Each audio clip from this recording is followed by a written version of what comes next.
नमस्कार, मैं वैद्य संजीवनी निकम सूर्यवंशी आप सभी का श्री गुरुकृपा आयुर्वेद इस यूट्यूब चैनल पर स्वागत करती हूँ। ऋतुचर्या का क्या मतलब होता है, इसका विस्तृत वर्णन हमने देखा है। आयुर्वेद में हर एक ऋतु में कौन सा आहार विहार पथ्यकर है और कौन सा अपथ्यकर है, इसकी विस्तृत जानकारी दी गई है। अभी वर्षा ऋतु की शुरुआत हुई है, इसीलिए वर्षा ऋतु में कौन सा आहार विहार करना चाहिए, इसका विस्तृत वर्णन हम आज देखेंगे। ग्रीष्म ऋतु के अंत में उत्तरायण समाप्त हो जाता है। उसके बाद सूर्य की गति जो है दक्षिण की तरफ हो जाती है। उत्तरायण में रुक्ष वायु और सूर्य की प्रखर किरणों से दुर्बल बने शरीर को दक्षिणायन में धीरे धीरे बल प्राप्त होता है। वर्षा ऋतु में भूमि से बाष्प निकलने से और आकाश से जल बरसने के कारण वातावरण में आर्द्रता होती है। वातावरण के इस बदलाव की वजह से शरीर की जो जाठराग्नि है वो मंद हो जाती है। ग्रीष्म ऋतु में पहले से ही पाचन शक्ति कम होती है। वर्षा ऋतु में आर्द्रता के कारण जाठराग्नि मंद हो जाती है और उससे पाचन शक्ति जो है वो अधिक दुर्बल हो जाती है। बीच बीच में बारिश न होने की वजह से सूर्य की गर्मी बढ़ जाती है और उसके वजह से शरीर में पित्त का संचय होने लगता है। इन सब कारणों से और संक्रमण से malaria, typhoid, jaundice, colitis, gastritis, loose motions या फिर दस्त होते हैं आम युक्त, उल्टियाँ आती है या फिर संधियों में वेदना होती है, संधियों में सूजन हो जाती है या फिर फुंसियाँ आती है, दांत खुजली, ऐसे बहुत सारे रोग जो है वो आक्रमण कर सकते हैं। वर्षा ऋतु का समय जो है वो 15 जून से लेकर 15 सितंबर तक लगभग रहता है। ये समय दक्षिण भारत में ज़्यादातर दिखाई देता है, लेकिन उत्तर भारत में जुलाई और अगस्त तक ही वर्षा ऋतु दिखाई देती है। वर्षा ऋतु से पहले अगर आपको कमर दर्द है या फिर जोड़ों का दर्द है, उसके लिए आपने उपचार करके वो ठीक हो गया है, परंतु कभी कभी ऐसे देखा गया है कि वर्षा ऋतु में जोड़ों का दर्द, ऐसी जो समस्याएं हैं वो वापस शुरू हो जाती है। तो इसका प्रमुख कारण ऐसा है कि कोई भी जोड़ों का दर्द है उसका मुख्य कारण जो होता है वात दोष का प्रकोप होना। तो जब भी आपने उपचार किए हैं उससे वात दोष का प्रकोप जो है वो पूरी तरह से ठीक नहीं हो पाया है, कुछ वात दोष जो है वो शेष रह गए हैं। वर्षा ऋतु में वातावरण के बदलाव की वजह से वात दोष प्रकोपित होता है, इसीलिए अगर किसी के शरीर में प्रकोपित वात दोष थोड़े बहुत प्रमाण में अगर शेष रहे हो तो वर्षा ऋतु में वो और ज़्यादा बढ़ जाते हैं और उसी के वजह से जोड़ों का दर्द या फिर कमर दर्द, ये जो समस्याएं हैं वो वापस शुरू हो जाती है। इसीलिए अगर आपको कोई भी वात व्याधि हो, यानी कि जोड़ों का दर्द है, कमर दर्द है, ऐसी कोई भी समस्याएं हैं, तो आपके लक्षण बंद होने के बाद भी कुछ दिन और वैद्य की सलाह के अनुसार उपचार करना बहुत ज़रूरी है।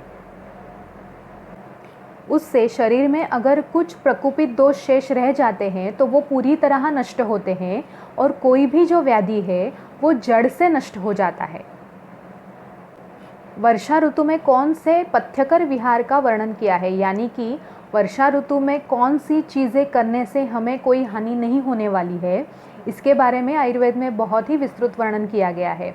उसमें ऐसे बताया गया है, बारिश में भीगना नहीं चाहिए। अगर आप भीग गए तो तुरंत ही सूखे कपड़े पहनने हैं। नंगे पैर गीली मिट्टी या फिर कीचड़ में नहीं जाना है।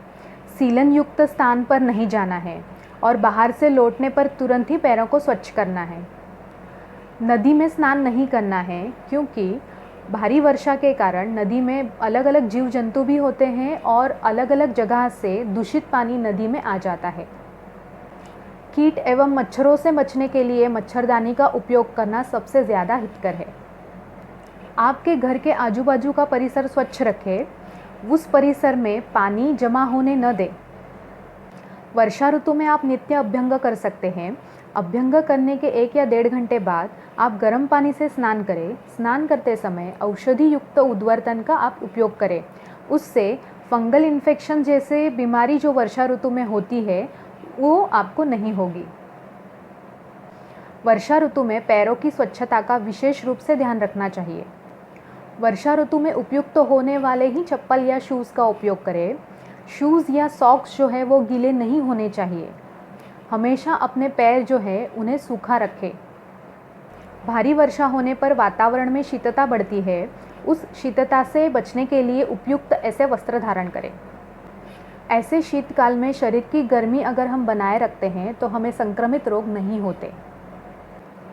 वर्षा ऋतु में बहुत ज़्यादा व्यायाम यानी कि वर्कआउट्स नहीं करना है और लेट इवनिंग या फिर लेट नाइट वर्कआउट्स भी नहीं करने हैं। वर्षा ऋतु में दिन में सोना और अधिक मैथुन करना वर्ज्य कहा गया है। वर्षा ऋतु में अधिक व्यायाम या फिर अधिक पैदल चलना भी हानिप्रद है।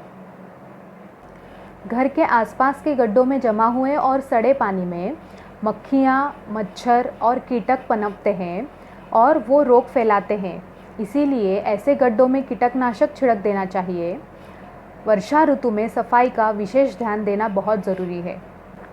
इस ऋतु में फिसलन होने के कारण साइकिल, स्कूटर या फिर कार ऐसे जो वाहन हैं वो तेज़ गति से ना चलाएं। शरीर पर घमौरियाँ निकलने के बाद उसके लिए अनुकूल औषधियों का प्रयोग करना बहुत ज़रूरी है। शरीर के जोड़ों विशेषकर जांघ और गुप्त अंग के आसपास की जो चमड़ी है वो अगर सतत पानी से या फिर पसीने से गीली होती है तो वहाँ पे फंगल इन्फेक्शंस होने के चांसेस होते हैं। इसीलिए उन स्थानों को सूखा रखें। वर्षा ऋतु में घर तथा आसपास के परिसर में अगर हम धूपन करते हैं तो उससे वातावरण शुद्ध रहने में सहायता मिलती है।